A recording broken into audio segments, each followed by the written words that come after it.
Eu me recordo que eu era guri, tinha uns 15, 16 anos, era office boy da prefeitura, e um dia apareceu lá, e naquela época, em 66, era um dia de feriado, apareceu lá um deputado estadual, lá de Cuiabá, chamado Edson de Brito Garcia, até hoje eu lembro o nome. E sei por que razão ele foi parar, a cidade parou, ele foi parar na prefeitura, a prefeitura foi aberta para ele datilografar um ofício, ou uma correspondência, um documento, naquelas máquinas manuais, não existia outro tipo de... E ele batia aquela máquina com uma velocidade impressionante, sem olhar no teclado, e eu lá do meu cantinho falei assim, um dia eu vou bater igual esse cara. E como eu limpava a prefeitura, ficava com a chave para abrir, para fechar, eu passei a chegar mais cedo, sair mais tarde, não ir jogar bola, que me encantava, para mim treinar datilografia, naqueles manuais de datilografia. O resultado, para resumir, 2, 3 anos depois eu fui para o quartel e engajei como cabo, porque logo passei para cabo, em função da minha enorme capacidade de datilografia. Eu batia o boletim do quartel. E eu tirava serviço no quartel, fiquei lá 5 anos, ficava olhando à noite para cima lá no Pantanal e via aqueles aviões de vez em quando passar, os jatos, né? Ficava imaginando, como será que o cara está fazendo? Para onde lá? vai esse Pra negócio? onde que vai? Como que é a vida lá dentro, né? E eu comecei a sonhar com a possibilidade de ser piloto. Acabei, claro, evidentemente que não sendo. Logo depois, em 71, abre o Banco do Brasil, inaugura a agência em Porto Murtinho. E eu ficava encantado de ver aqueles caras trabalhar de gravata, de limpinho, bonito. Falei, não vou ficar no quartel como cabo nunca. Abri o concurso em 72 e estudei feito louco, na casa do meu cunhado já falecido, que era pai do deputado Wander Robert. Wander, meu sobrinho, filho da minha irmã mais velha. Estudava de manhã, tarde e à noite, de manhã, tarde e à noite. Fui o único da cidade a passar num concurso em Campo Grande. E minha nota em datilografia, porque naquela época tinha datilografia como prova, foi 9,7. Nossa! Passei no Banco do Brasil, dentro do quartel. Logo depois, o banco não chamava, porque tinha todo um processo, era muito lento. Teve o concurso para sargento, para a escola de instrução especializada no Rio de Janeiro. Imagina o sonho de qualquer guri em Porto Murtinho, fanático por futebol e pelo Botafogo, como eu, queria ir para onde? Para o Rio de Janeiro. Ver o Botafogo jogar e conhecer o mar, né? Passei nos primeiros, entre os 280 melhor classificados. Fui parar lá no Rio de Janeiro.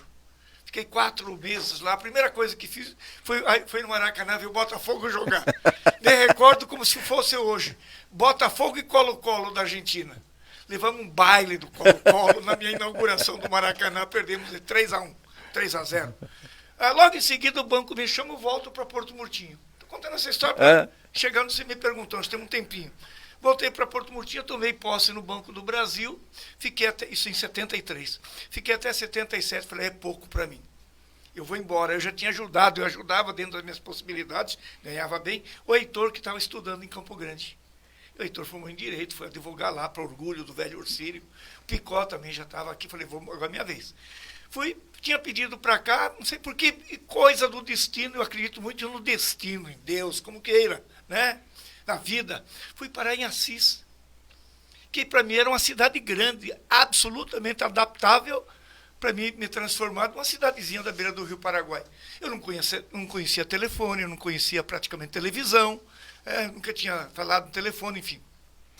Fiquei 2 anos lá e um dia eu fui parar em Marília, comecei a fazer faculdade de economia em Marília, e fui parar num auditório onde estava, sabe quem que estava? Luiz Inácio Lula da Silva. Fiquei 2 anos, me convenci da tese do PT, Lula surgia como grande líder operário. Eu morava numa república e ficava lendo. Comecei a ler. Me lembro que o primeiro livro que eu li foi Cuba, a Ilha, de Fernando de Moraes. Depois li aquele livro, que você já deve ter lido também, A História da Riqueza do Homem, de Leo Huberman, um americano, que fala do processo civilizatório do planeta, enfim. Fiquei 2 anos, falei, vou embora para Campo Grande. Cheguei aqui para montar a oposição sindical dos bancários, fizemos, e ajudamos a montar o PT. Em 82, não tinha ninguém, você já estava, né? Eu fui candidato a deputado estadual. Fui bem votado, fiz 400 votos. quando Antônio Carlos de Oliveira foi nosso candidato. Inclusive, ele desafiou, teve que mudar a Constituição para ele poder ser candidato. Exatamente, porque era muito novo. Ele não tinha 35 anos. Tinha sido o deputado federal mais votado em 78. Com as greves do ABC, ele foi para lá para conhecer Lula, se apaixonou pela Beth Mendes, separou da esposa, da família, casou com a Beth, enfim. Fiz 400 votos, voltei para o banco. Em 86 eu fui para os sindicatos bancários. Em 80, uma chapa de composição articulada por Wander Lobé. Começa a história do Wander também. Em 89 nós disputamos Lula-Collor, perdemos no primeiro e segundo turno, foi uma decepção. Perdemos o sindicato do bancário, teve eleição, nós saímos com a chapa cutista. 417 votos. 411 votos. 411 votos.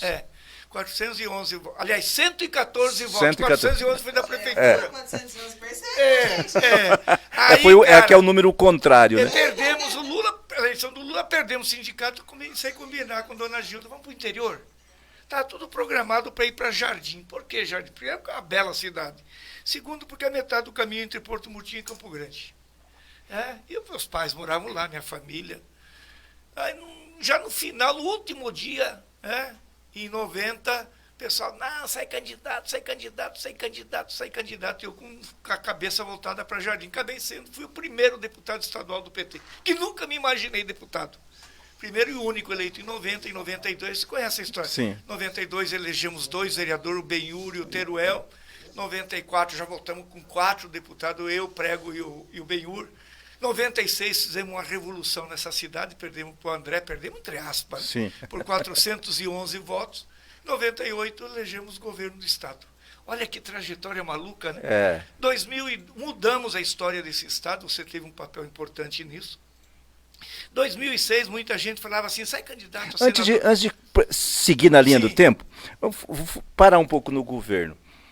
Eu me lembro que um dos primeiros atos que o senhor fez foi o que o senhor chamou de abrir as portas do ICMS para os prefeitos. Liberou a conta para os prefeitos, que era uma caixa preta. Ninguém sabia o que ia receber. Pegou o Estado com 48 milhões de receita. 48 milhões e aí, no primeiro mês, em janeiro, 116. todos os estados, todos os municípios tiveram acesso à conta da repartição. 25% através de um decreto meu. Eu tenho dito, governador, que o nosso governo, posso dizer assim, abriu ou deu as condições para o atual progresso que hoje no Estado. Você sabe do meu jeito, da minha humildade, não tenho nenhuma dúvida, com toda a humildade, de dizer esse processo extraordinário e rico de crescimento econômico que o Mato Grosso do Sul vive, começou na gente. Você lembra que em 98 nós andávamos juntos, falando de mudança, e tinha muita gente que advogava a ideia da reanexação com o velho Mato Grosso, Sim. ou com Goiás, ou com São Paulo. Nós tínhamos chegado no fundo do poço.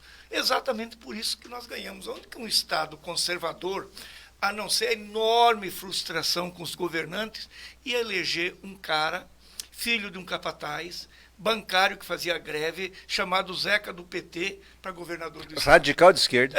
Numa aliança minúscula. Tinha 15 diretórios no Estado. E tinha 3 prefeitos. A cidadezinha, Dona Miriam, lá em Murtinho, a saudosa Dorcelina em Mundo Novo, e o prefeito de Cirolândia, o Enelvo Fellini, que era do PDT. E nós saímos andando, fomos para o debate, mudou. E ganhamos eleições e mudamos. E uma das primeiras atitudes foi essa, um decreto dando a abertura e oportunidade para os prefeitos saberem o que o Estado arrecadava. Porque não arrecadava. Aliás, não arrecadava, não entrava no caixa. Parava no meio do caminho. Em dezembro, tenho esses números na cabeça, de 98, no último ano, no último mês do governo do MDB, o Estado arrecadou 45 milhões no mês. Arrecadava 500 milhões no ano. Em janeiro de 99, sem a gente fazer nada, a não ser começar a fechar por onde sumia o dinheiro do Estado, foi para 115. Em abril de 99, nós estávamos arrecadando 250 milhões. 8 aqui que arrecadava 500 milhões, 8 anos depois, sem aumentar imposto, sem nada, nós entregamos o Estado arrecadando 8 bi. Foi o que permitiu a gente botar o salário dos funcionários em dia, transformar o salário da educação, por exemplo, da segurança, por exemplo, num dos melhores do Brasil. Criamos os fundos, lembra? Então, é sobre essa etapa que eu gostaria de um pouco de registrar. Eu me lembro de uma primeira conversa, quando o Wander veio de São Paulo, sobre o segurança alimentar. Ele falava do círculo virtuoso para te convencer de que era necessário criar o segurança alimentar. Eu lembro das primeiras conversas que a gente foi, que depois virou o Bolsa Família, de tamanho sucesso do Brasil, que foi copiado. Voltou agora. Que voltou agora.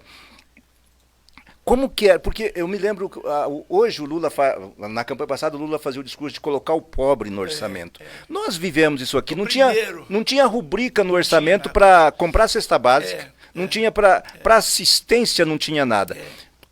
Tudo isso foi criado no seu governo. Através de um fundo especial, ou seja, um dinheiro carimbado.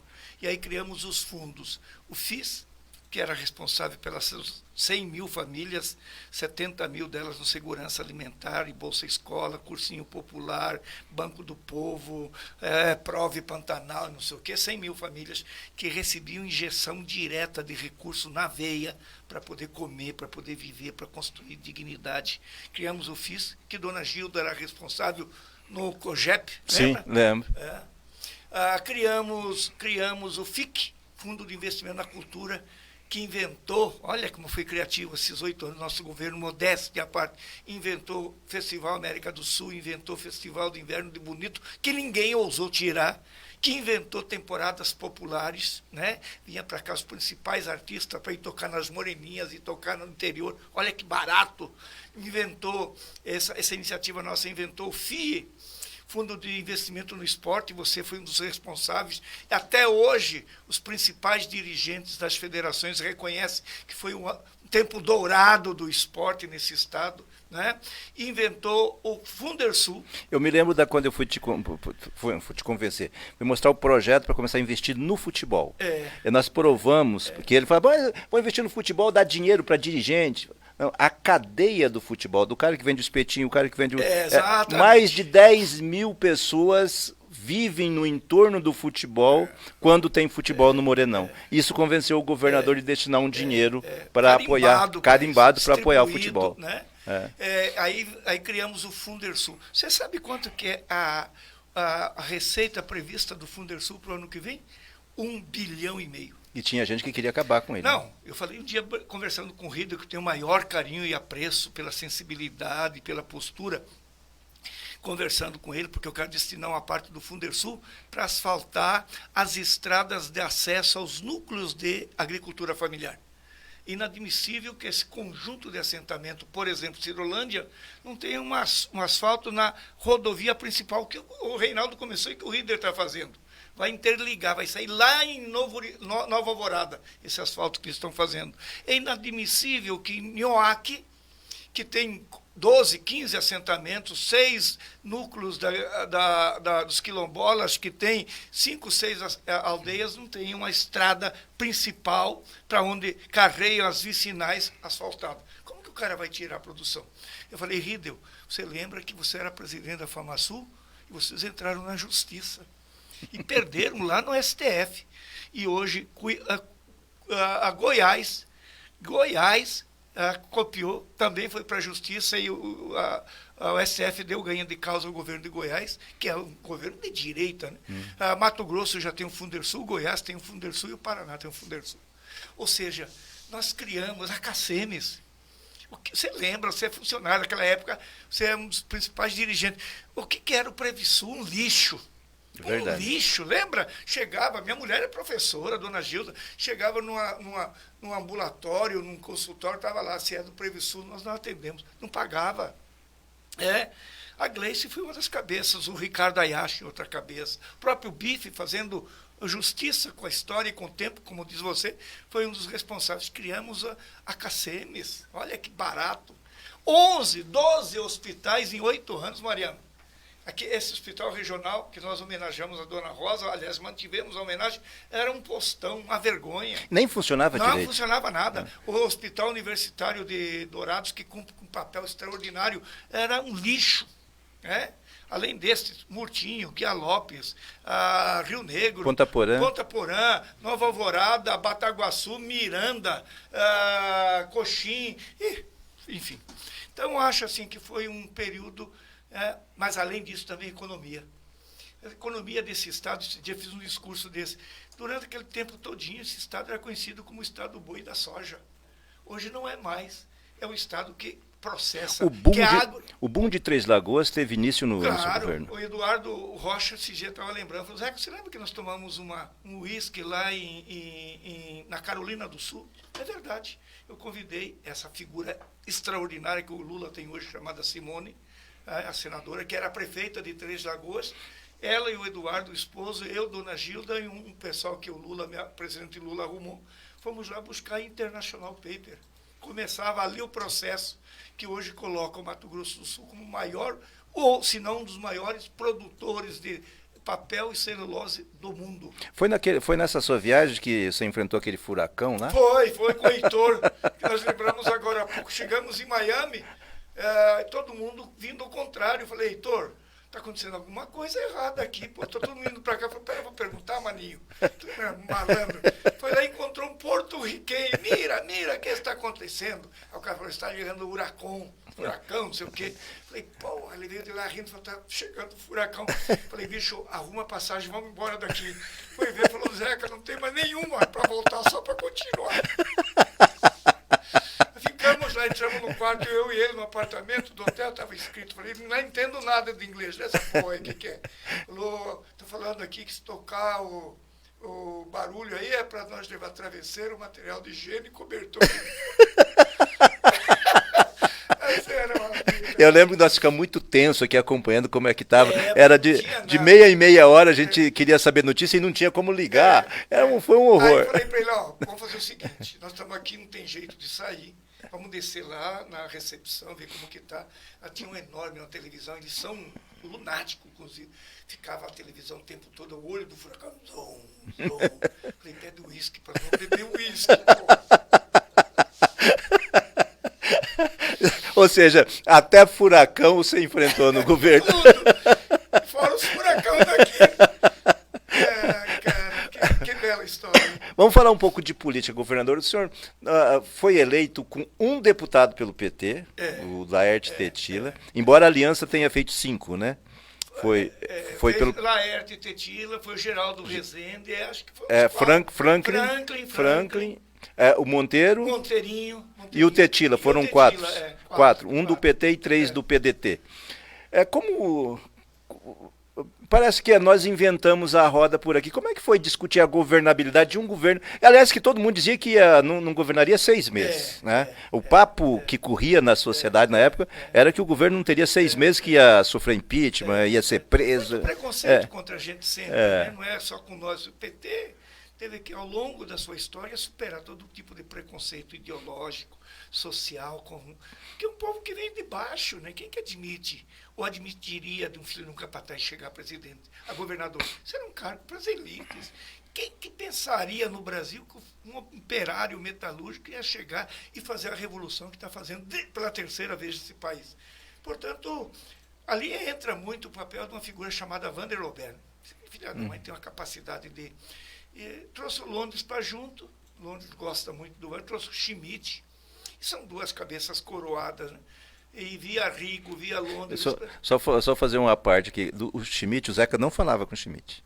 Quando a gente falava do Dr. Schmidt para ele falava, lá vem vocês com esse cara de direita, eu não falo com ele. Hoje é um grande amigo meu. Aí nós montamos um esquema, ali no Péssimos, era agora, não sei como é que chama ali o Péssimos, perto do escritório ali do Rio Negro, na frente. Eu, o Vander e o Franklin. Vamos levar o Zeca para tomar uma cerveja às 18 horas, que é a hora que o Schmidt sai.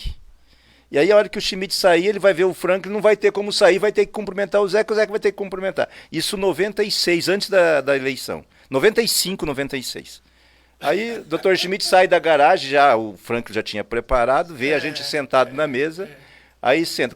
Moral da história, era 6h30, 7 horas da noite, começaram a conversar, saíram de lá 3 horas da manhã, e amigos. Você vê como que é a vida, né? A ironia. Hoje nós somos vizinhos no condomínio, moramos de frente. Nós na casa 13, ele na casa 15, falei para ele, doutor Schmidt, tem que mudar para 12, o senhor não é 15. E final de semana ele vai lá para casa, a gente come uma carne, tomamos vinho, uma figura, trocamos livro, ele uma figura, uma cabeça iluminadíssima.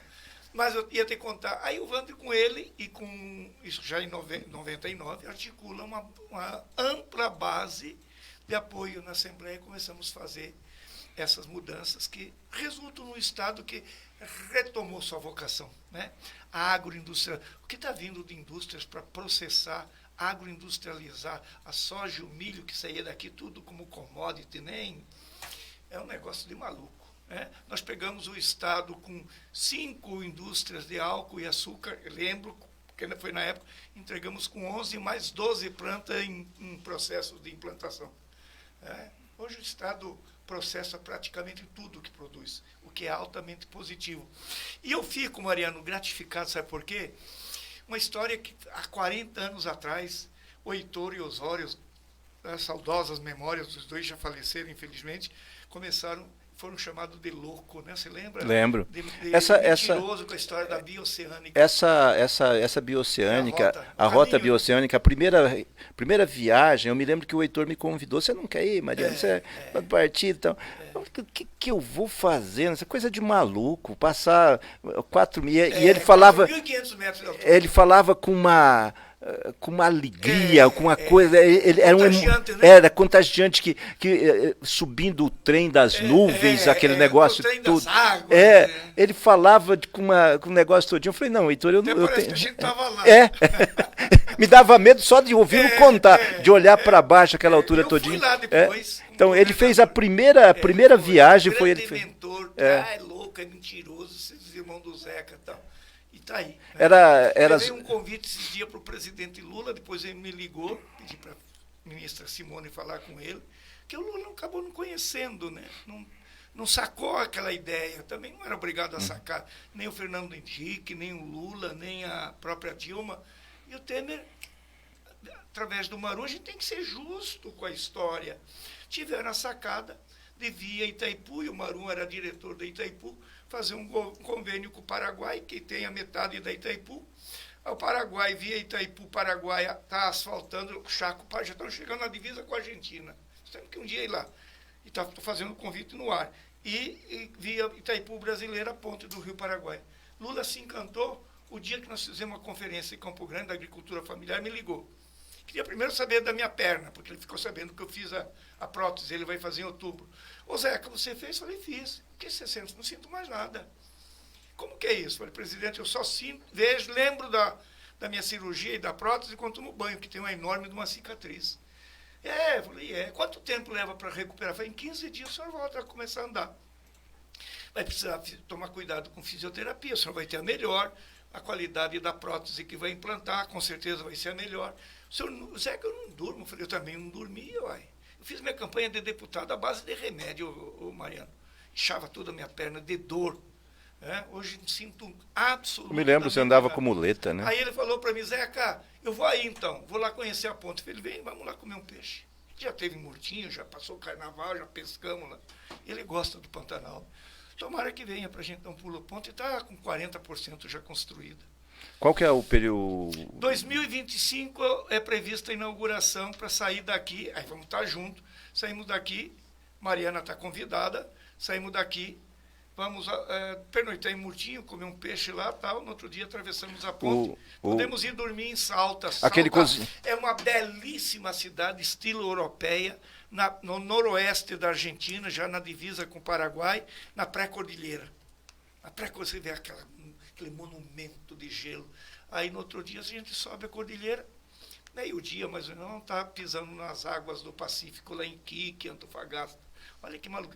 Vai encurtar em 7.500 quilômetros a distância para o mercado asiático. Os americanos estão de olho grande, porque acaba com o canal do Panamá. É ligação direta. Verdade. 15 dias a menos de alto mar.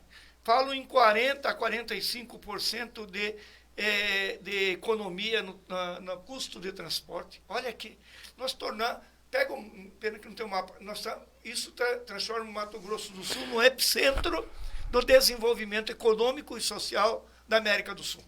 Aquilo que falava que o Mercosul seria o progresso teria para o Mato Grosso do Sul, a rota bioceânica vai concretizar. Claro que, e fui falar com a senadora, com a ministra Simone, e volto a elogiar a coragem política da Simone, falando com ela disso, porque eu recebi um pessoal da universidade com uma preocupação. É verdade que vai trazer um resultado econômico fantástico? É, mas atrás vem custo de impacto social, de impacto ambiental, que a gente tem que começar a cuidar. Imagina 1000 caminhões subindo e descendo daqui para o Pacífico. O que pode significar isso do ponto de vista da prostituição de menor, da exploração de mulheres, de trabalhador? O que pode implicar isso na sobrevivência do Chaco Paraguaio? Meio ambiente, né? Meio ambiente. A Simone se encantou com a ideia, ela já tinha, deve incorporar a universidade para a gente fazer um trabalho, até porque tem que começar a pensar também na fiscalização aduaneira, né? A aduana vai funcionar também na fiscalização de sanidade do que vai passar por lá, e tem que ser ágil. Não pode ser igual Corumbá. Corumbá, o caminhão chega sexta-feira vindo da Bolívia, tem que esperar até segunda porque o funcionário foi embora. Aí não é integração. Vocês param de falar mal da minha Corumbá, bicho. Eu termino essa entrevista agora. 7h58 minutos. Eu sou querido em Corumbá. O problema é que tem que botar gente lá. Isso é verdade.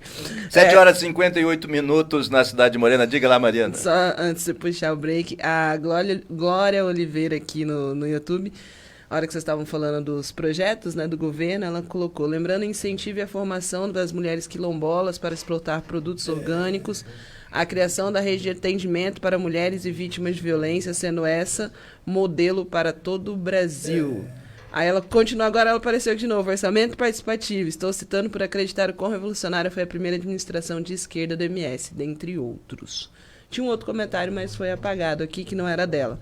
Mas ela lembrou desses projetos, orçamento participativo. O orçamento participativo, particularmente, eu lembro bem, porque minha mãe participou ativamente do orçamento participativo, viajando pelo estado. Esse eu lembro bem dele mesmo. Ô Mariana, nós fizemos projetos que o teu pai falou, acabou de dizer, que foram, nos orgulha, copiados pelo governo do Lula. O Xerogami foi isso aí. A gente falou do Xerogami com quem? O orçamento participativo, nós ousamos criar mecanismo para o povo indicar. E até hoje o povo lembra, porque as coisas positivas ninguém esquece. Sim. A regionalização da saúde, lembra? Você esteve lá também trabalhando nisso. Nós deixamos montada essa história da regionalização da saúde, fazendo uma crítica direta da chamada ambulância terapia. Ou seja, a educação. Até hoje encontro jovens como você que vem me abraçar e dizer: Zeca, eu sou doutor, eu sou médico, eu sou advogado, eu sou uma professora, eu sou filha de uma mãe da Bolsa Escola. Olha que barato. Esses tempos, eu estava lá na Justiça Federal cuidando da causa dos índios, que eu vivo com eles. Vi um doutor vindo para o meu lado e falei: esse cara vem aqui me encher o saco. Chegou e falou: sabe quem eu sou? Eu falei: não sei. Sou fulano de tal. E faz muito tempo que eu queria te encontrar, passou a mão, lhe cumprimentar e agradecer, porque eu me formei em Direito via Bolsa Universitária. Porra, é um orgulho do caramba, né? Eu tenho uma história que eu me emociono até hoje. Numa daquelas reuniões de mães que fazia, o PT não era convidado. Aliás, fazer essa crítica, o PT não era convidado para as reuniões, era só os técnicos que iam. E eu furei e fui numa, para ver. Cheguei lá, aí as mães foram dando testemunho. Teve uma senhora que levantou e disse assim: eu quero aqui agradecer era o sacolão do Zeca. A primeira versão foi conhecida como sacolão do Zeca. Porque eu vou dizer uma coisa: meu marido, ele bebia, ele estava desempregado e só eu que trabalhava. E ele saía todo dia para procurar, parava nos bar, tomava, chegava em casa, ele me agredia, batia nas crianças. Ele era um péssimo marido. Desde que o sacolão do Zeca começou a chegar, meu marido continua desempregado. Eu continuo fazendo diária. Mas ele nunca mais me agrediu, nunca mais bebeu. Ele cuida das crianças, dá banho nas crianças, faz a comida, leva as crianças para a escola e a violência acabou em casa. Onde falta o pão, né? Então o cara saía no desespero de não ter o que comer para os filhos e pinga sempre tem nos bar, né? A dona Gilda está nos escutando. Eu saí de casa e falei: vou ligar. Ontem à noite, na hora que fomos deitar, estava vendo aquele jogo, aquela roubalheira que fizeram com o coitado do Grêmio. Foi mesmo. Foi mesmo. Eu assisti. Ela fomos deitar, ela falou: Zeca, amanhã você vai dar entrevista pro Mariano, né? É ele e a filha dele. Eu falei: vou. E ela saiu de lá, estava preparando para sintonizar. Ela sempre conta nas reuniões que ela participa, e é real, um dia qualquer, uns 2, 3, 4 anos atrás, nós estávamos num assentamento que você conhece, lá em Anastácio, chamado Monjolinho. Sim. Fizemos uma reunião lá, tal, levantando os problemas, aí abrimos uma senhorinha, bracinho fino, levantou o braço e falou, eu só queria fazer um agradecimento, que eu estou vendo a oportunidade, dona Gilda está aí, agradecer pela cesta de Natal. Lembra da cesta de Natal? Porque foi o único Natal que eu pude reunir a minha família. Eu botei uma toalha branca, até me arrepiou, uma toalha branca, nós fizemos uma macarronada, porque ia o macarrão, depois do macarrão tinha o panetone, tinha o suco, bala, tinha presente para as crianças, normalmente 2 bonequinhas, 2 bolas, mas naquele dia também teve champanhe. Foi a única vez que eu pude comemorar a noite de Natal com meu marido, com minha família, tomando uma champanhe. Olha a dignidade que essas coisas davam para as pessoas. Verdade. 70 mil cestas de Natal. E até hoje o Beto Pereira, que é dono do Compre, diz assim, dona Gilda nem o Zeca, ele adora a Gilda, nunca ligaram para mim, dizia uma bolsa, uma cesta, chamada de cesta, porque acho sacolão, meio pejorativo. Dizia uma cesta para fulano, para a família tal, que não está no carro. Eram os que eram cadastrados. E tinha responsabilidade, a reciprocidade era a escola, as crianças na escola, exame médico, como que chama o exame? Mama, aquelas coisas todas. E também se qualificar, produzir, enfim. São 8h03. Vamos fazer um rápido break, governador, e a gente volta para continuar esse papo. E aí vamos falar de política, uma coisa um pouco que é bom, mas é muito espinhosa. Eu imaginei que você ia me falar do PT, da briga dos índios. Foi briga. Fique ligado, daqui a pouco a gente volta com mais músicas aqui na Nova 106 FM. Bom dia! Bom dia! Bom dia! Bom dia 106! Fique bem informado. Acesse nova106news.com. A notícia na dose certa. E aí, tá andando por aí sem carteira de habilitação? Não corra risco. Venha para a Autoescola Piloto. Primeira habilitação categoria AB. Adição de categoria, renovação de CNH, centro teórico próprio e muito mais. Centro de Formação de Condutores Piloto. Avenida Conde de Boa Vista, 854 no bairro Tijuca. Fone 3324-3348. WhatsApp 99276-5281. Autoescola Piloto. Aí é só andar tranquilo. Cesta Básica Marinho, a melhor cesta básica, com o melhor preço e qualidade. Entregamos em toda Campo Grande. E o melhor, aceitamos todos os cartões. Cesta Básica Marinho, temos planos especiais para aposentados e pensionistas. Se preferir, fazemos também na promissória. Cesta Básica Marinho, fone 99177-8860. Repetindo, 99177-8860. Cesta Básica Marinho.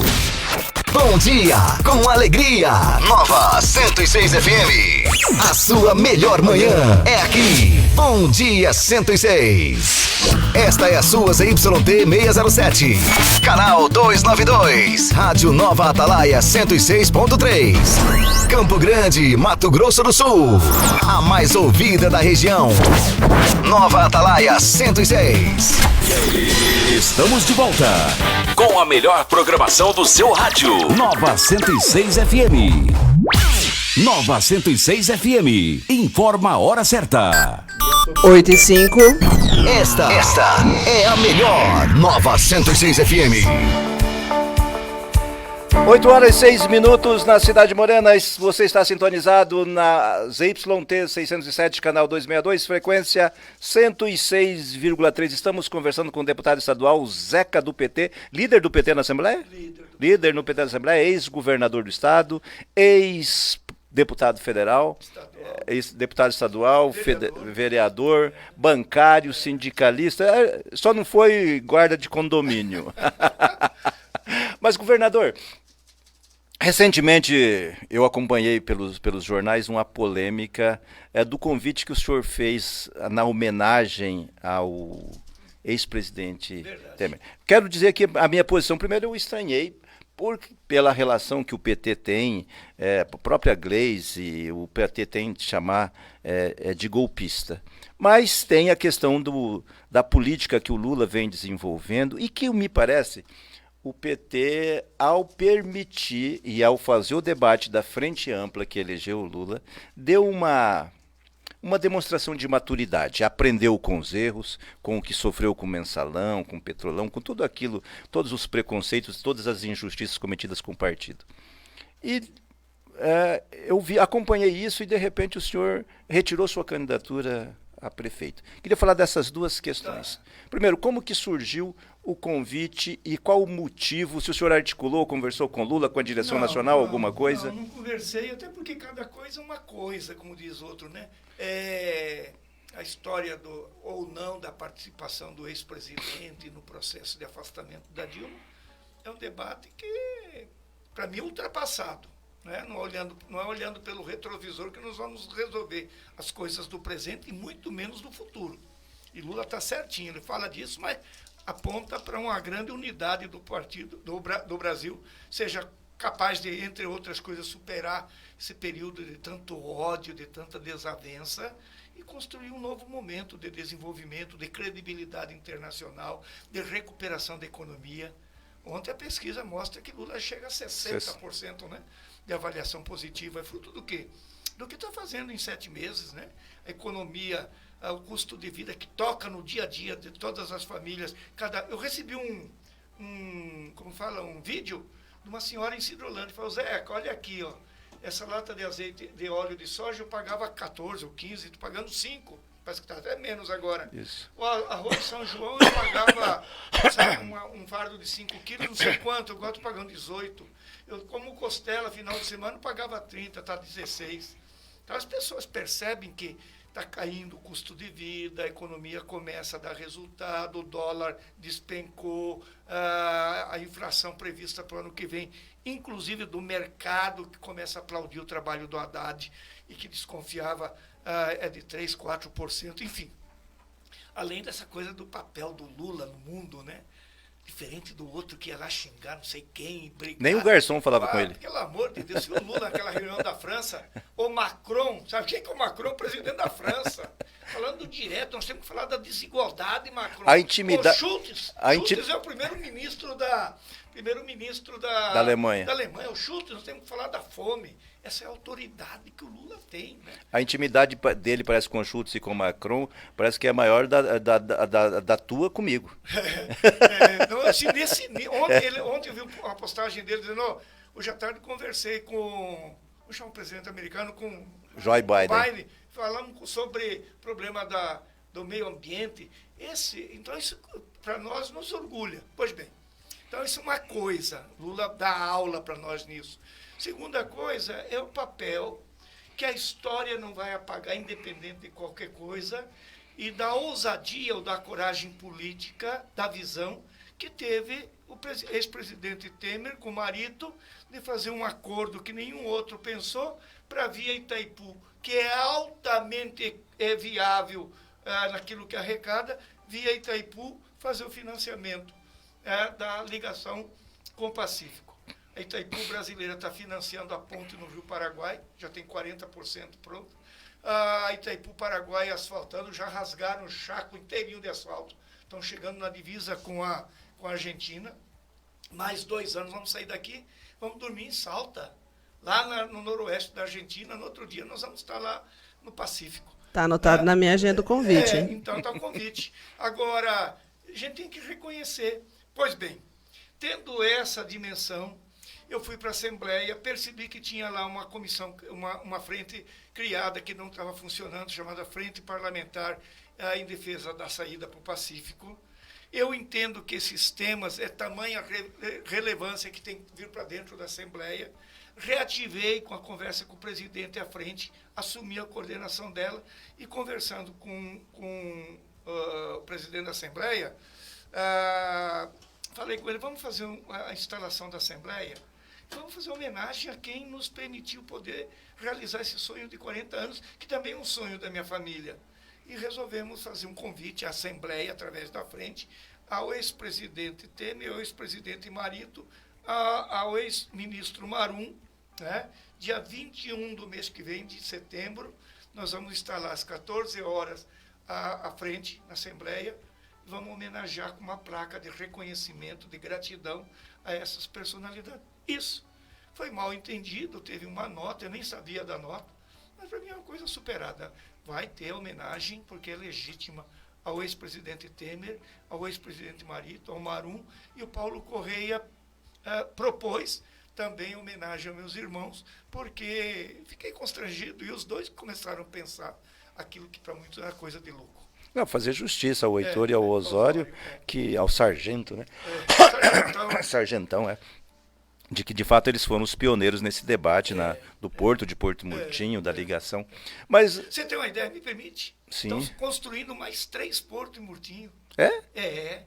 Um porto que está pronto, só este ano aqui, vai aproveitando a hidrovia do Rio Paraguai, que recuperou a caixa d'água, né, o nível do rio, deve sair por Porto Murtinho 1.200.000 toneladas de grão rumo ao Atlântico. Caramba! Ali onde era o Hotel Saladeiro Cunha, você conheceu? Sim. Onde era o Camalote, nós se hospedava. Aquilo tudo está virando porto de exportação. Cara, o progresso está chegando a Porto Murtinho. Não é mais fim de linha, né? Essa é a vantagem. Agora vira um importante entroncamento. A nossa que também tem resultados de ordem econômica e social para o desenvolvimento da cidadezinha. Né? Mas, governador, o senhor sempre teve essa habilidade, ou pelo menos quando o senhor chegou no Estado, eleito numa aliança de esquerda, de centro-esquerda, nem de centro, era de esquerda mesmo. Era PT, PSB, PDT e PPS. CPS. Uma aliança de esquerda, o senhor levou o governo para o centro, não foi nem para centro-esquerda, e conseguiu fazer todo esse desenvolvimento.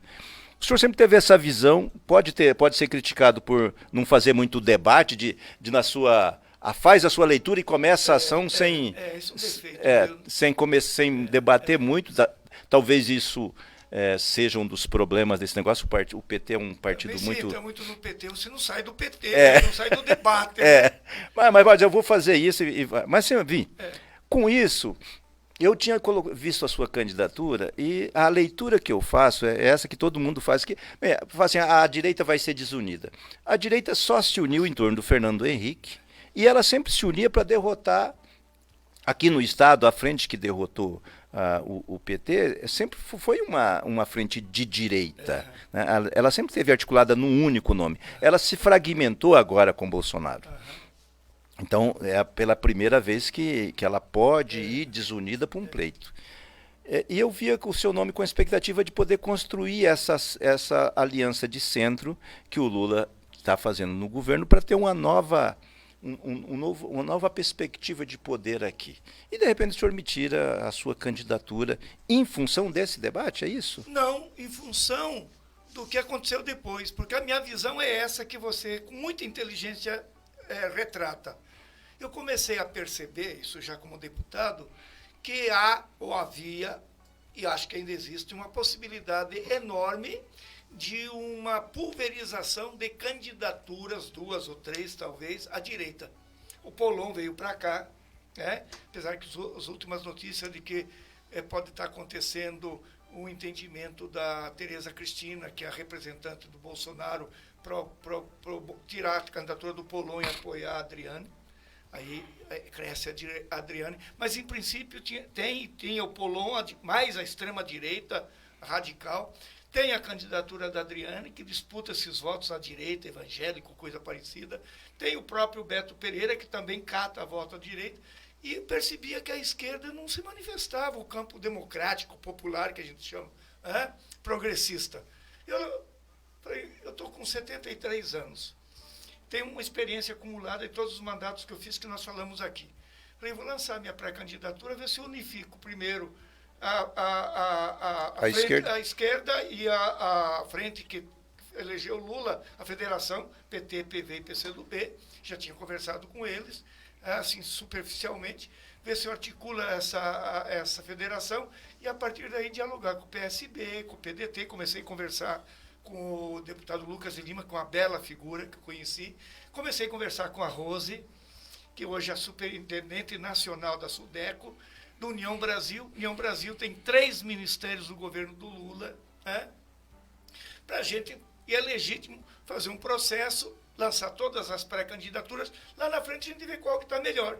Eu apostava em mim, para a gente ter um pré-candidato ou uma candidata a prefeita com força eleitoral nas pesquisas, capaz de nos aglutinar, disputar para ganhar com um programa novo, falando da taxação dos terrenos baldios, do IPTU progressivo, aliviar a carga dos pequenos, os mais ricos pagar mais, falando da mobilidade urbana, do novo modelo de transporte coletivo, falando da ocupação do cinturão verde para a produção do hortifruti granjeiro, que a gente não produz aqui, 70%, você sabe, vem de fora, falar de habitação, de programas sociais.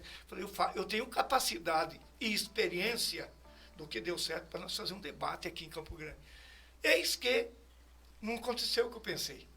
E é legítimo, eu não tenho nenhuma frustração com isso. Surgiu a pré-candidatura da Gisele, mulher, foi candidata a governadora, é legítimo que queira pleitear. Logo depois, o presidente do PT articula a pré-candidatura da deputada federal Camila, que reafirmou agora a pré-candidatura dela, jovem, preparada, foi vereadora e já vai deputada federal. Também muito forte a pré-candidatura dela, presumo eu. E fiquei contente, final de semana, sabendo que o Movimento Negro lançou 2 pré-candidaturas. Desculpa interromper, deputado. Essa é uma das perguntas que está aqui no Instagram. O que o senhor achou do lançamento da candidatura da professora Eugênia e professora Bartolina? Elegeu a professora Bartolina, que é uma belíssima figura, e a Eugênia. Portanto, nós temos 4 pré-candidatos. Falei, olha, se nós temos 4 pré-candidatas valorosas desse naipe, o que eu quero com isso? Eu quero ajudar. O pessoal do interior me cobrando muito, Zé, que você vai ser candidato, você não vai poder ajudar nós. E eu estou indo para o interior, viajo hoje à tarde, inclusive. Hoje eu durmo em Costa Rica, amanhã faço Cacilândia, Paranaíba, sábado eu faço Aparecida do Taboado, passo em Três Lagoas conversar com alguns vereadores e vou dormir vou fazer atividade sábado, depois do almoço, lá em Bataguaçu, para vir embora à noite para Campo Grande. Olha a minha agenda. Então, eu continuo ajudando o interior tranquilo e ajudar aqui também. E retirei minha pré-candidatura, o PT está absolutamente à vontade para poder debater. A única coisa que, de certa forma, me machucou, mas a política não pode ser assim, é da agressão ou da agressividade que alguns setores trataram a minha pré-candidatura. Esse velho, esse não sei o quê, esse adesista, isso e aquilo. Não a mim, porque a gente vai ficando calejado, né, Mariano? Mas as minhas filhas começam a ver isso aí. Pô, pai, estão falando tudo, que horrores aí. Eu falei, não, deixa eu recuar. Recuei. Deixa eu... Até porque também eu trabalho, sabe, Mariano? Eu trabalho para uma empresa, Eu dou consultoria para uma empresa grande de São Paulo. Eu não tenho pensão de ex-governador. Eu não tenho aposentadoria de ex-deputado. Eu ganho 8 mil do Banco do Brasil, porque não fiz carreira. Em vez de fazer carreira, eu fazia greve, fazia movimento sindical, então, eu tenho que me virar nos 30, né? Eu estou com 73 anos. Eu fui contratado para fazer intermediação de negócios, contatos, e trabalho, me dedico. Segunda-feira eu vou lá a Dourados trabalhar na empresa lá, enfim, uma empresa de granileira. E falei, então, cuidar dessas coisas, naquilo que eu puder ajudar, eu vou ajudar. Mas deixa eu só ponderar como cidadão, como eleitor, como admirador. Sim. Aliás, tem uma fala do Ronaldo Franco, que ele fala sobre assim, o Zeca pode ter todos os defeitos, mas graças a ele eu sou o que sou. Porque se ele não tivesse a coragem de disputar o governo, nós não éramos nada. Então, estendeu os agradecimentos do Ronaldo, o meu também, porque se o senhor não fosse governador, eu não estaria, com certeza, hoje aqui te entrevistando com a leitura. De vocês, essa história todinha.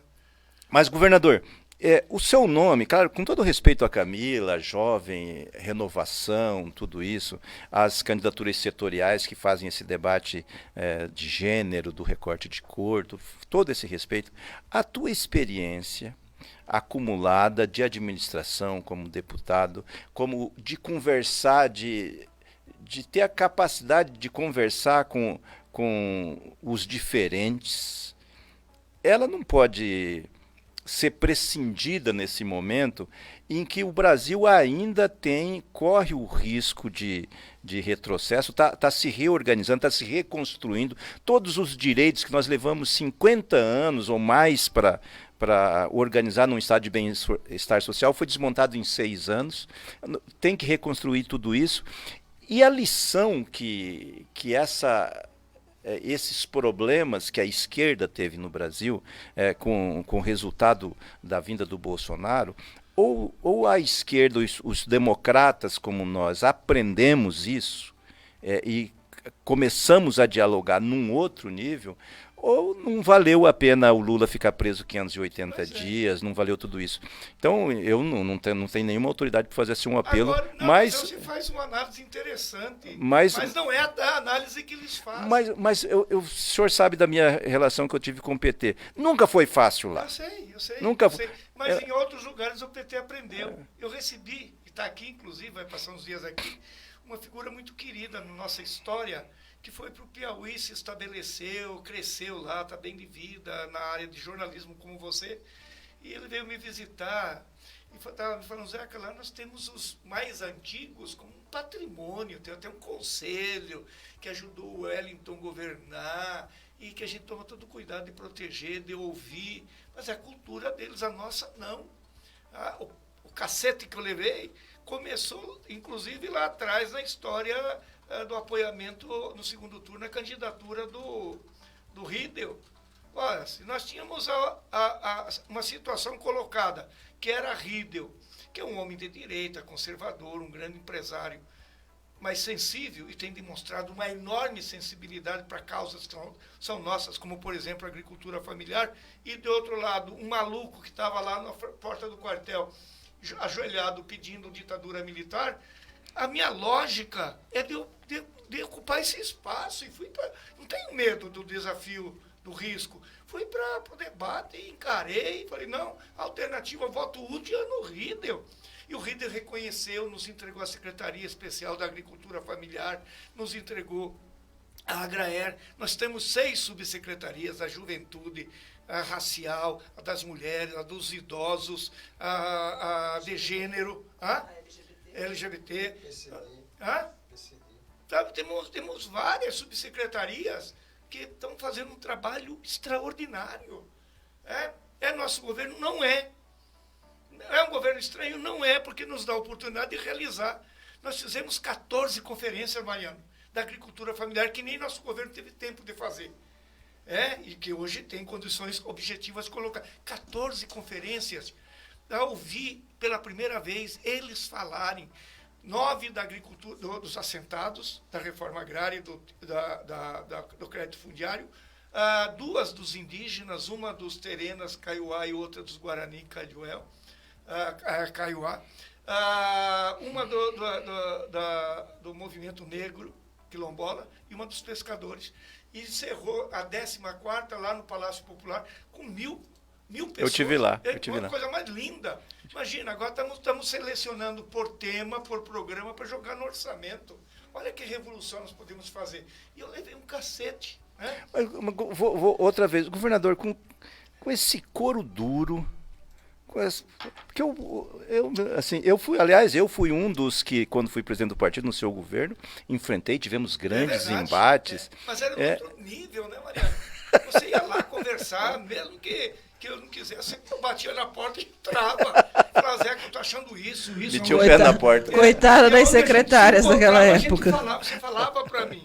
Eu não tenho tido essa relação. Talvez não é esse negócio porque, é claro, eu fico pensando assim, às vezes eu não sabia a dimensão do poder que eu tinha, mas eu fiz alguns enfrentamentos duros contigo, na questão de enfrentamento com o Benhur, quando era secretário de governo, enfim. E foi um período, me permite, com isso, mas uma coisa sincera, dura, como tem que ser, mas fraterna, que nos permitiu ter 18 prefeitos, ter não sei quantos vereadores. Hoje tem meia dúzia. Mariano, Cidrolândia, que o PT tem voto adoidado, não tem vereador. Maracaju não tem vereador. Jardim não tem vereador. Bela Vista não tem vereador. Um monte desse Ponta Porã não tem vereador. Três Lagoas não tem vereador, para ficar por aí. Por quê? Porque a gente não tem essa capacidade, a direção, eu não estou fazendo uma crítica negativa, longe de mim, estou falando enquanto tese, não dá oportunidade, tomara que passe a dar, eu estou fazendo isso no interior, eu chego lá no interior e falo, aqui é o mapa eleitoral. O ano passado, mesmo com todos os ataques que nós sofremos, Lula fez voto adoidado. Primeira constatação, aqui nessa cidade de vocês, o PT tem voto. Segunda constatação, nós vamos chegar na eleição de 2024, como há muito tempo a gente não chega. Lá em cima, com credibilidade em função do governo do Lula. O que nos resta? Preparar o partido, fazer chapa. O PT tem uma vergonha de discutir eleição, não sei que maluquice é essa. Se nós tivéssemos uma candidata, ou algumas candidatas e candidatos, que tivessem mais 6 mil votos, nós faríamos 4 deputados. Eu fiz 47 mil votos. Pedro Kemp fez 27, finado saudoso Amarildo 17, a Gleice, que assumiu, fez 9, aí veio Humberto com 5, Amadoce, aí o resto com 2, com 3, não sei quanto. Não dá. Você lembra 96? Sim. Elegemos 5 vereadores. Pedro Kemp, Valcir, Finado Cabalmi, Valcir, Ojeda e Ataíde. Nunca mais elegemos 5.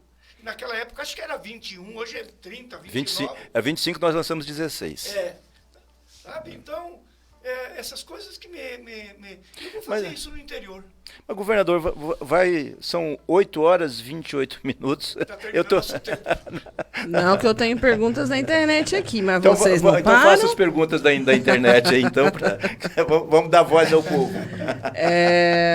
Vou primeiro aos elogios, porque tem na verdade, é uma pergunta aqui.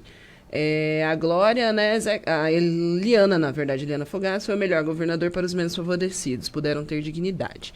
Aí vem a pergunta da Márcia. Bom dia. Quanto aos servidores públicos do MS, o deputado tem alguma proposta de PL da valorização dos mesmos? Não cabe ao deputado fazer proposta que implique em despesa. Você sabe disso, né? Isso é constitucional. Eu tenho expectativa de que o governador Riedel, pela sensibilidade que tem, fez esse compromisso na FETEMES, da valorização dos servidores públicos, inclusive de recuar naquela tributação de 14% do IN, da Previdência em cima dos servidores públicos. Se fizer isso, eu tenho certeza que a gente recupera, aí cabe ao movimento sindical dos servidores públicos, uma negociação progressiva que permita, nesse novo momento, nessa nova etapa da economia brasileira, e do Estado não é diferente, poder repor eventualmente perdas que os servidores tiveram. Aí aqui um recado. Os policiais civis da 45ª turma agradecem ao governador Zeca pela prorrogação do concurso, onde entraram 365 novos investigadores na Polícia Civil do MS no ano de 2005. Aquele concurso estava praticamente, como que fala? Extinto, caducado, e nós prorrogamos por mais de 2 anos, que permitiu esse pessoal chegar. O Éder, que recebeu o senhor aqui, é um dessa turma. Ele falou que ia te dar um abraço, porque graças ao senhor ele é policial. Aí já falei da Eliane, a Glória de novo também. Acredito que a vontade e coragem política foi necessária para que tantas mudanças positivas para o Estado pudessem acontecer. E Sônia Santos, meu eterno governador. Um abraço, Mariano, também. Essas foi a pergunta era da Márcia e os outros foram só abraços. Legal. Abraços e elogios. 8 horas e 30 minutos, estamos conversando com o deputado estadual Zeca do PT. Governador, mas olha, eu assim, não tenho... Estou sem militância política, estou me dedicando agora a aprender a perguntar para as pessoas, mas vou me atrever a fazer um apelo aqui para ti. A sua história... ela tem uma importância enorme para o Estado, a sua militância, a sua leitura. Eu me lembro até hoje, quando o senhor construiu o discurso da falência das elites, talvez o senhor não se lembra disso, mas a gente estava andando ali no Bandeiras, que ainda não era todo urbanizado, e aquele esgoto a céu aberto, e aí um picolézeiro me encontrou, porque nós tínhamos encontrado... nós tínhamos tirado o programa, o nome do Muda Campo Grande num dia anterior, e o Wilton Iano, acho que um parceiro dele, que era o nosso estatístico, nos deu um pau danado. Falou, mas vocês querem mudar o quê em Campo Grande? O Juventus estava largando a prefeitura com 88%, mas está todo mundo satisfeito, como é que vocês fazem uma coisa dessa? Muda Campo Grande, tinha que ser outro, parará e tal. E nós andávamos por Campo Grande, naquelas caravanas que a gente fazia, Aí um picolézeiro, depois que o senhor pagou picolé para toda a molecada que andava com aquela máquina no Paraguai, a máquina não tinha fita. O Paraguai voltou comigo. Não tinha fita, nada, era só para encenação. Até hoje, Paraguai me deve um monte de foto, bicho. Aí o picolézeiro falou assim, esse aí, quem que é esse aí? É o Zeca do PT? Eu falei, o Zeca do PT. Ele falou assim, rapaz, vou votar nele. Precisa mudar esses políticos. Essa elite acabou com o Estado. E depois, na conversa, eu falei pro Zeca, eu falei, deputado, o cara falou que precisa mudar a elite e tal. E ele foi arrumando o discurso da falência das elites. Ao longo de quase mais de um ano, aquele negócio que a elite tinha enterrado o Estado, tal, fazia um discurso. E era um discurso que, ao longo do tempo, a gente cansou de até de ouvir. Sabia... O Lula falou, Espina, lembra aquela vez? Sai daqui que eu vou contar uma história que você já escutou muito. Mas entre essas histórias, uma que eu gostaria de ouvir, vou fazer como uma pergunta. Até aqui, Laquicho vai bem? Laquicho vai bem, todo mundo lembra dessa história. Eu juro que eu ia perguntar dessa história. Rapidamente contar. Ela está, inclusive, relatada num livro, o livro da história de Laquicho. Laquicho foi um garoto esperto, humilde, pobre, abandonado, mas muito inteligente, coisa de Deus, né? Que um belo dia está perambulando lá pelo Pantanal, sem saber onde ia e de onde vinha, com vontade enorme de comer, encontra, na beira da estrada, é encontrado por um rico fazendeiro, evidentemente, como todo rico fazendeiro pecuarista, grande maioria muito conservador, mas para ele não interessava, lá que queria uma oportunidade. O fazendeiro começa a conversar com ele, se agrada do jeitinho daquele moleque de 10, 12, 13 anos, bota no carro, leva para a fazenda para comer, dá banho, entrega para a mulher, arruma umas roupas para ele, fala, Laquicho, qual é o teu nome? Laquicho. Porque você vai ficar aqui comigo, você vai cuidar do pátio, né? Laquicho começa a trabalhar, agrada muito o patrão, né? O novo protetor, a família. Só que esse casal tinha uma filha linda, Laquicho esperto, aventureiro, não tinha abandonado esses instintos pantaneiros dele, começou a se encantar e namorar a menina, até que chega ao ouvido do patrão. O patrão se sentiu indignado, mais do que indignado, traído no seu sentimento de amor, de paixão pela única filha, herdeira de toda aquela vastidão de terra, daquele patrimônio. Chama Laquicho e diz, Laquicho, eu descobri, você se atreveu a fazer um pecado que você não poderia ter feito. Encantar minha filha. Minha filha está encantada por você. E me resta a única alternativa, te matar. Mas eu não vou fazer, porque eu aprendi a gostar de você. Só que tem um detalhe, amanhã, era um sábado, amanhã às 7 horas da manhã, quero te encontrar lá no curral. E vou fazer um desafio. Para mim não te matar, vou te dar um desafio que dificilmente você vai sair dele. Se encontrou 7 horas com o calçãozinho dele normal, do dia a dia dele de novo. O potro mais redomão, mais selvagem, mais violento que aquela fazenda tinha, estava no brete. Falou, Laquicho, aqui está teu desafio. Sem boçal, sem freio, evidentemente, porque era redomão, sem nada, em pelo, você vai montar nesse potro e vai sair esse potro corcoviando contigo. Não sei o que vai dar. Laquicho montou, abriram um portão, desapareceu naquela pradaria do Pantanal, naquela vastidão, o cavalo saltando, Laquicho se segurando em cima. Passou um dia, desapareceu, 1 dia, 2 dias, 3 dias. A menina cai doente de febre, de emoção, de falta do namoradinho. Até que o pai, super preocupado, resolve fazer uma brigada com os empregados das outras fazendas e sai em pente fino buscando o corpo de Laquicho. Chegam numa daquelas sangas, a gente chama de sanga, naquelas baías, o Pantanal estava abaixo, sobra aquela areia bem branca, dizem que é de sal, e tem no Pantanal. E encontram, cada um deles olha e encontra escrito no chão, até aqui, Laquicho vai bem. Laquicho tinha levado uma espora e o cavalo corcoviando, ele tirou a perninha dele e escreveu no chão assim, até aqui Laquicho vai bem. E Laquicho, você salva em casa com a menina e passa o seu grande fazer. Então eu falo assim, até aqui Laquicho vai bem. Doutor Schmidt adora essa história. Essa história tinha parte do discurso dele que ele fazia. Tinha uma outra que eu contava, que o pessoal gostava gostava, de vez em quando lá em Bonito. O cara falou, Zeca, eu nunca mais deixei de votar em você. Eu falei, por quê? Porque eu escutei aquela história do passarinho. Da águia e da galinha. Não, do passarinho. A do passarinho? Eu contava que lá na Copa Vila, caminhando na Copa Vila, o cara atravessou a rua, chegou para mim e falou, Zeca, você é capaz, você que é metido a falar bonito e não sei o quê, no palanque, contou a história de que é capaz de contar essa história. Eu falei, qual que é a história? Ele falou, numa cidadezinha pequena, e reproduzi essa história. Numa cidadezinha pequena, dessas do interior, existia um sábio, um ancião, que sempre tem, que pela vida toda acumulada passou a ser um sábio, experiente, dava conselhos. Até um domingo ele está lá com um grupo de pessoas em volta dele ouvindo os conselhos. Um grupo de gurizinho, de crianças, vem aquilo e resolve um deles, o mais malandro, fala assim, eu vou constranger aquele velho. Olha para cima, tem um ninho de passarinho, sobe, lá de cima pega um pequeno passarinho, bota na mão e vai lá. Esconde a mãozinha para trás e chega assim, velho, você que é metido a sábio, é capaz de dizer para mim o que eu tenho escondido aqui na minha mão? E o ancião baixa a cabeça, reflete, pensa e diz assim, meu filho, não machuca ele, você tem um passarinho. O guri se assusta, se constrange, mas rapidamente se recupera. Ela vira para ele e fala, tá bem, é um passarinho, você é capaz de dizer se está vivo ou está morto? O velho reflete e diz assim, se está morto ou está vivo, depende do teu gesto.